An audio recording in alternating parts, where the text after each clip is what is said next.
మన ప్రభువైన యేసుక్రీస్తు వారి నామంలో మీ అందరికీ వందనములు. ఈరోజు ఆదికాండము 3వ అధ్యాయం ధ్యానించుకుందాం. దేవుడైన యెహోవా చేసిన సమస్త భూజంతువులలో సర్పము యుక్తిగలదై ఉండెను. అది ఆ స్త్రీతో, ఇది నిజమా? ఈ తోట చెట్లలో దేని ఫలములనైనను మీరు తినకూడదని దేవుడు చెప్పెనా అని అడిగెను. అందుకు స్త్రీ, ఈ తోట చెట్ల ఫలములను మేము తినవచ్చును.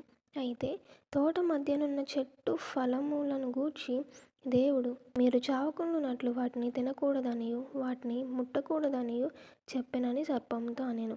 అందుకు సర్పము, మీరు చావనే చావరు, ఏలయనగా మీరు వాటిని తినుదినమున మీ కన్నులు తెరవబడుననియు మీరు మంచి చెడ్డలను ఎరిగిన వారై దేవతల వలె ఉందురనియు దేవునికి తెలియునని స్త్రీతో చెప్పగా, స్త్రీ ఆ వృక్షము ఆహారమునకు మంచిది, కన్నులకు అందమైనదియు వివేకమిచ్చు రమ్యమైనదియునై ఉండుట చూచినప్పుడు ఆమె దాని ఫలములలో కొన్ని తీసుకొని తిని తనతో పాటు తన భర్తకును ఇచ్చెను.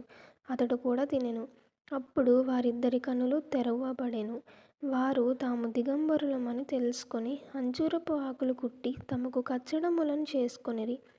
చల్లపూటను ఆదామును అతని భార్యయు తోటలో సంచరించుచున్న దేవుడైన యెహోవా స్వరము విని, దేవుడైన యెహోవా ఎదుటికి రాకుండా తోట చెట్ల మధ్యను దాగుకొనగా, దేవుడైన యెహోవా ఆదామును పిలిచి, నీవు ఎక్కడ ఉన్నావనెను. అందుకతడు, నేను తోటలో నీ స్వరము వినినప్పుడు దిగంబరునిగా నుంటిని గనుక భయపడి దాగుకొంటిననెను.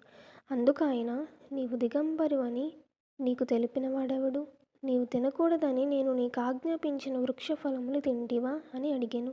అందుకు ఆదాము, నాతో నుండుటకు నీవు నాకిచ్చిన ఈ స్త్రీయే ఆ వృక్ష ఫలములు కొన్ని నాకియ్యగా నేను తింటిననెను. అప్పుడు దేవుడైన యెహోవా స్త్రీతో, నీవు చేసినది ఏమిటని అడుగగా, స్త్రీ, సర్పం నన్ను మోసపుచ్చినందున తింటిననెను. అందుకు దేవుడైన యెహోవా సర్పంతో, నీవు దీని చేసినందున పశువులన్నిటిలోనూ భూజంతువులన్నిటిలోనూ నీవు శపించబడిన దానవై నీ కడుపుతో ప్రాకుచు నీవు బ్రతుకు దినములన్నీ మన్ను తిందువు. మరియు నీకును స్త్రీకిని నీ సంతానమునకును ఆమె సంతానమునకును వైరము కలగజేసెదను. అది నిన్ను తల మీద కొట్టును, నీవు దానిని మడిమ మీద కొట్టుదు అని చెప్పెను. ఆయన స్త్రీతో, నీ ప్రయాసమును నీ గర్భవేదనను నేను మిక్కిలి హెచ్చించెదను. వేదనతో పిల్లలను కందువు. నీ భర్త ఎడల నీకు వాంఛ కలుగును, అతడు నిన్ను ఏలునని చెప్పెను. ఆయన ఆదాముతో, నీవు నీ భార్య మాట విని తినవద్దని నేను నీకాజ్ఞాపించిన వృక్ష ఫలములు తింటివి గనుక నీ నిమిత్తము నేల శపింపబడి ఉన్నది. ప్రయాసముతోనే నీవు బ్రతుకు దినములన్నీ దాని పంట తిందువు. అది ముండ్ల తుప్పలను గచ్చ పొదలను నీకు మొలిపించును. పొలములోని పంట తిందువు. నీవు నేలకు తిరిగి చేరు వరకు నీ ముఖపు చెమట కార్చి ఆహారము తిందువు. ఏలయనగా నేల నుండి నీవు తీయబడితివి, నీవు మన్నే గనుక తిరిగి మన్నైపోదు అని చెప్పెను. ఆదాము తన భార్యకు హవ్వ అని పేరు పెట్టెను. ఏలయనగా ఆమె జీవము గల ప్రతి వానికిని తల్లి.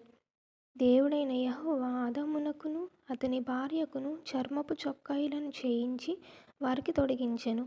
అప్పుడు దేవుడైన యెహోవా, ఇదిగో, మంచి చెడ్డలను ఎరుగునట్లు ఆదాము మనలోకని వంటివాడాయెను.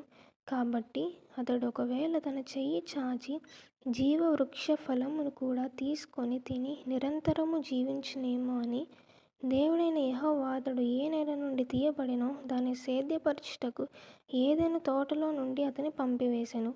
అప్పుడు ఆయన ఆదామును వెళ్ళగొట్టి ఏదెను తోటకు తూర్పు దిక్కున కెరూబులను జీవవృక్షమునకు పోవు మార్గమును కాచుటకు ఇటు అటు తిరుగుచున్న ఖడ్గజ్వాలను నిలువబెట్టెను. ఈ కొద్ది మాటలు దేవుడు దీవించి ఆశీర్వదించును గాక. ఆమేన్.